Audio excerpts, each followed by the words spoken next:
They're still doing their routine checks. They haven't have time to play with anything yet. But Yes. I hope they will have more fun pictures taken from the space lab when they're finished doing their work. Thanks to Tianlian-1 data relay satellite constellation, we have a coverage of about 77. So we can see a so long time videos of the combination.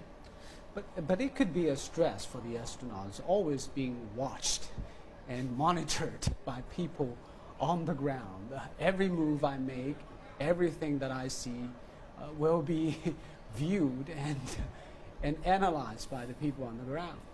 It's very much like being on stage 24 hours a day. Yes, your life is just being backed. Yeah.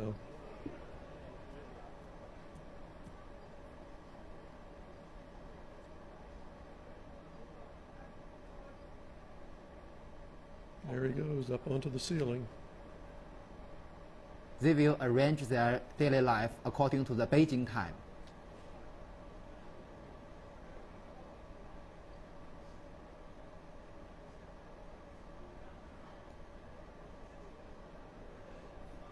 And do you happen to know how many hours do they work every day, and how many hours do they rest, and how many personal time do they have?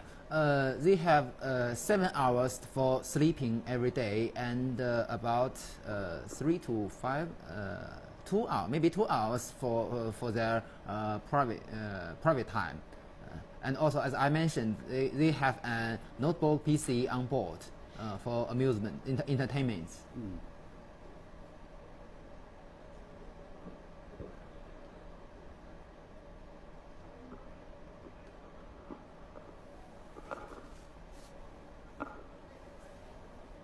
We can enjoy the view of our beautiful Earth by the window of Shenzhou spaceship.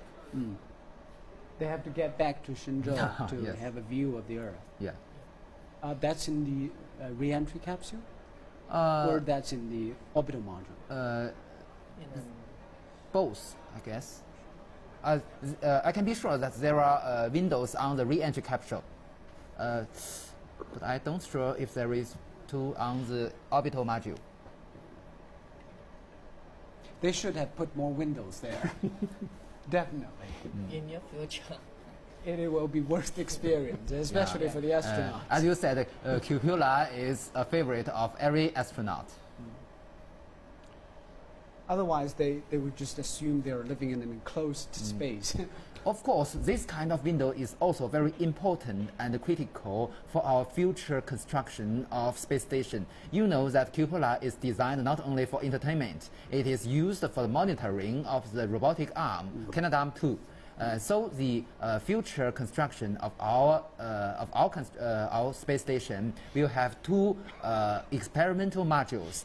All these modules will be installed to the core module by robotic arms. So the monitoring is very important. It's interesting you mentioned the robotic arm, because when we look at the International Space Station, it seems a lot of things were done by the robotic arm, the Canada arm, what we say. Canadarm2. Why do we need a robotic arm when we have EVA, for example? Well, it's much, much simpler to just grapple something with the arm and move it than it is to suit up. But does it have the dexterity of a human Yes. being? Great dexterity, because it has television cameras attached to it so that the operator can see precisely what he's doing when he moves it around. And remember that the precedent for the Canadarm on the ISS was the one on the shuttle, also built by Canada. And it turned out to be extremely useful. And in the process of designing the ISS, the astronauts really insisted that it have a similar manipulator arm on it. Because it's very useful. Yes.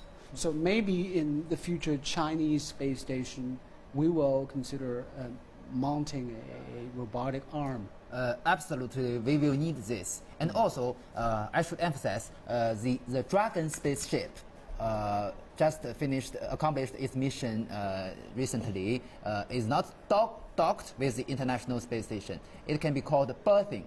Berthing is a connection between two vehicles by the robotic arm. So it's broad